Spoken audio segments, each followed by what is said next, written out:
Semua, kami dari kelompok 8 akan mempresentasikan kesadaran kami mengenai video pembelajaran berbasis YouTube yang diterapkan oleh guru kelas 7 di materi kebutuhan. Saya akan menyampaikan sebagai moderator dan teman saya Rino, nanti bisa menunjuk dan juga dari teman. Adapun latar belakang dari PJT kami yaitu video pembelajaran berbasis YouTube yang diterapkan oleh guru SMP merupakan inovasi penting dalam dunia pendidikan saat ini. Di era digital, siswa semakin akrab dengan teknologi, sehingga penggunaan video sebagai media pembelajaran menjadi sangat relevan. Dengan banyaknya informasi yang tersedia di internet, video dapat menyajikan materi yang syarat dengan menarik dan interaktif. Melalui platform ini, guru dapat menyangkut siswa dengan berbagai gaya belajar, baik visual, auditori, maupun kinestetik. Video pembelajaran berbasis YouTube yang diterapkan oleh guru SMP merupakan inovasi penting dalam dunia pendidikan saat ini. Di era digital, siswa semakin akrab dengan teknologi hingga penggunaan video sebagai media pembelajaran menjadi sangat relevan. Dengan banyaknya informasi yang tersedia di internet, video dapat menyajikan materi dengan cara yang lebih menarik dan interaktif. Melalui platform ini, guru dapat mencapai siswa dengan gaya belajar yang baik, baik visual, auditori, maupun kinestetik.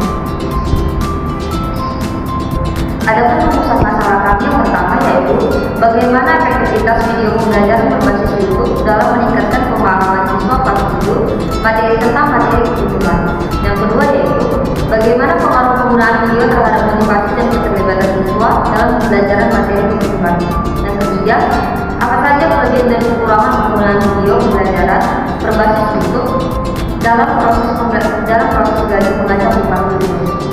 Adapun tujuan penelitian yang pertama untuk mengetahui efektivitas video pembelajaran berbasis YouTube dalam meningkatkan pemahaman siswa kelas 7 materi kebutuhan.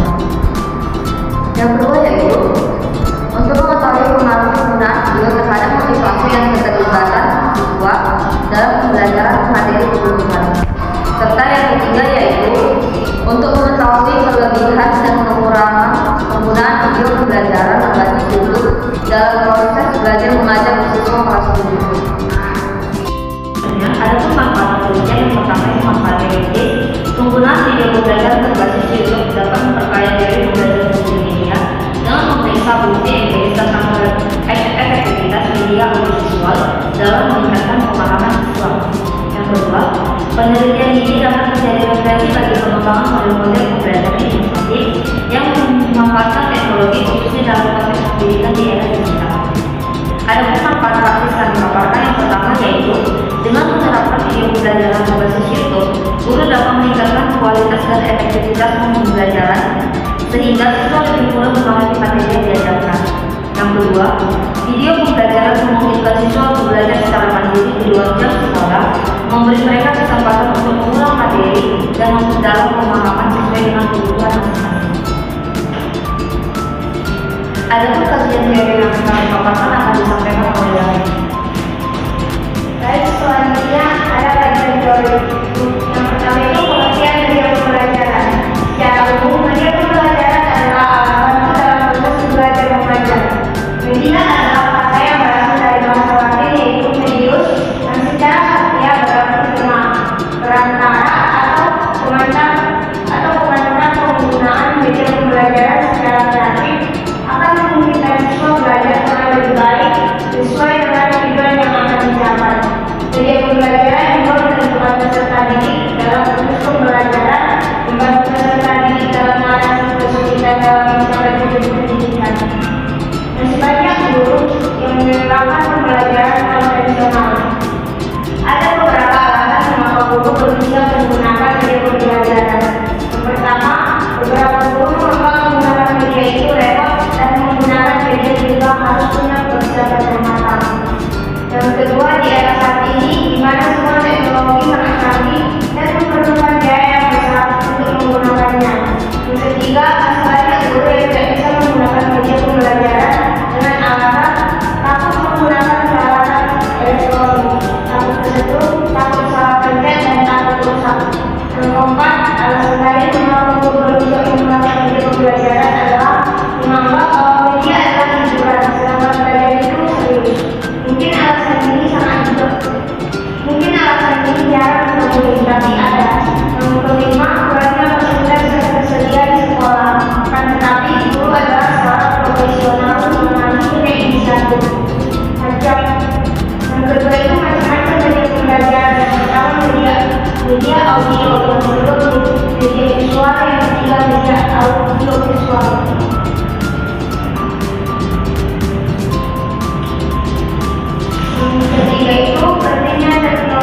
pembelajaran adalah salah satu alasan utama mengapa itu penting dalam pendidikan.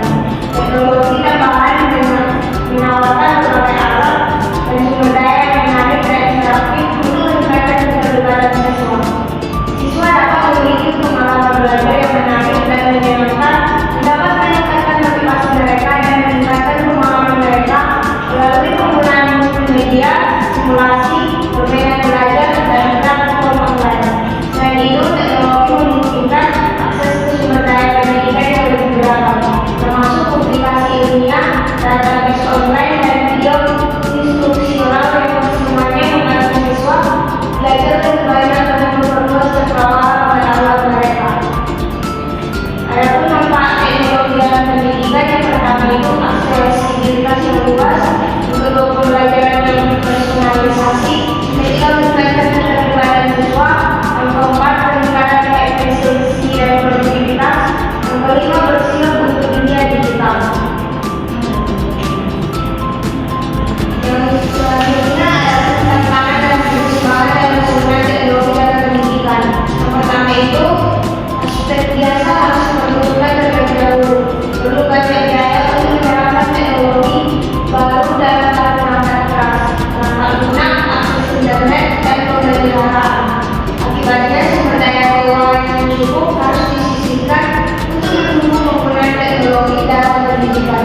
Yang kedua, ketersediaan dan ketergantungan infrastruktur teknis juga harus diperhitungkan untuk memastikan bahwa teknologi dapat digunakan seefektif mungkin dalam proses pembelajaran. Sangat penting untuk memiliki jaringan internet yang andal, perangkat keras yang sesuai, dan pemeliharaan rutin.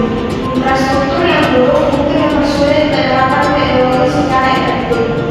Selain itu, bantuan pedagogis dan teknis yang berkelanjutan diperlukan agar guru merasa percaya diri dan siap untuk menangani setiap kesulitan teknis yang potensial. Terakhir, masalah privasi dan keamanan data yang juga cukup penting. Untuk menjaga privasi dan keamanan informasi, perlu adanya kebijakan yang jelas mengatur penggunaan teknologi dan perlindungan informasi pribadi siswa. Yang selanjutnya, YouTube sebagai media pembelajaran. Memanfaatkan media sosial seperti YouTube sangat efektif dilakukan di kelas maupun luar kelas. Saat ini YouTube mungkin sudah tidak asing lagi bagi guru, siswa, dan orang lain dari semua lapisan masyarakat. Saat ini YouTube telah menjadi media yang interaktif untuk menghubungkan guru dan siswa. Memanfaatkan video yang ada di dalam YouTube untuk media dan pembelajaran tentunya memberikan dampak yang positif bagi siswa, yaitu untuk mendorong kemandirian siswa dengan memanfaatkan YouTube saat ini sebagai media pembelajaran pasti akan meningkatkan semangat belajar siswa karena siswa cenderung lebih menyukai pembelajaran yang berbentuk audiovisual. Sebagian besar siswa lebih mudah memahami pembelajaran jika pembelajaran tersebut menggunakan media dibandingkan dengan penyampaian guru dengan ceramah atau konvensional. Baik, selanjutnya ada pengertian pendidikan IPS. Studi sosial merupakan suatu bidang yang mengkaji tentang gejala tentang masalah sosial yang berhubungan dengan kehidupan manusia. Ilmu sosial tidak terlalu akademis, teoris, tetapi lebih praktis diajarkan di tingkat sekolah. Adapun tujuan ilmu pengetahuan sosial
metodologi.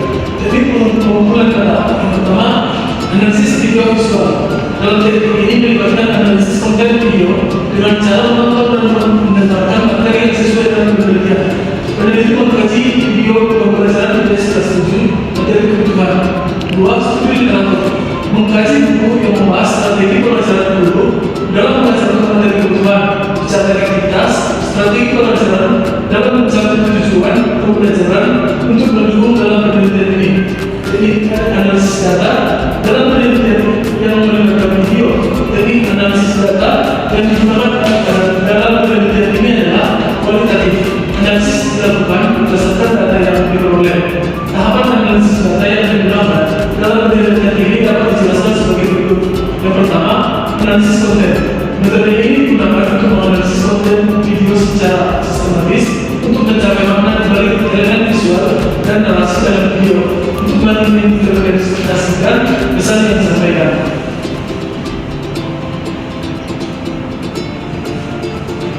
Hasil dari pembahasan efektivitas video pembelajaran tentang materi kebutuhan kelas 7. Video pembelajaran yang dibandingkan mendokumentasikan proses pembelajaran di kelas 7 tepatnya di 7B dengan topik kebutuhan manusia. Video ini memiliki berbagai elemen dan dapat menunjukkan efektivitas pembelajaran, tetapi juga terdapat beberapa keterbatasan yang perlu diperhatikan. Analisis terhadap efektivitas video ini dapat dilihat dari berbagai aspek, seperti visualisasi, metode pembelajaran, penggunaan teknologi, serta refleksi dan kesimpulan. Video ini menunjukkan penerapan model pembelajaran make and match yang interaktif dan menyenangkan. Model ini dapat meningkatkan keterlibatan siswa serta membuat pembelajaran lebih menarik. Selain itu, adanya komunikasi antara penjelasan guru, diskusi kelompok, serta pengajaran sosial melalui Google Form memberikan variasi dalam proses pembelajaran yang dapat meningkatkan efektivitas pemahaman siswa. Secara keseluruhan, video pembelajaran ini memiliki banyak potensi dalam meningkatkan efektivitas pembelajaran, terutama dalam hal visualisasi, metode pembelajaran, penggunaan teknologi serta refleksi dan kesimpulan. Baik, yang selanjutnya pada sudah dibahaskan dan disampaikan oleh Andi. Baik, selanjutnya pengaruh video terhadap pengkajian tentang keterlibatan siswa dalam pembelajaran materi kebutuhan pada kelas 7. Yang pertama, penggunaan data visual dan kontekstual yang membangun koneksi. Visual ini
visualisasi dan konteks nyata terhadap materi pembelajaran. Video dapat menampilkan ilustrasi, animasi, atau rekaman langsung dari fenomena yang sedang dipelajari, sehingga membantu siswa memahami konsep abstrak dengan lebih mudah. Selain itu, pengguna video dalam pembelajaran juga memberikan variasi metode seperti make a match dan discovery learning. Dapat dikemas dalam format video untuk menciptakan pengalaman belajar yang lebih menarik dan interaktif. Dari segi motivasi dan minat belajar, media pembelajaran berbasis video terbukti dapat meningkatkan keterkaitan siswa terhadap materi yang diajarkan. Penggunaan media berbasis teknologi seperti video YouTube dapat membantu meningkatkan kualitas pendidikan dengan menyajikan pembelajaran yang lebih efektif dan efisien. Selanjutnya, kekurangan penggunaan video pembelajaran berbasis YouTube. Salah satu kendala utama adalah kualitas dan efektivitas video yang digunakan.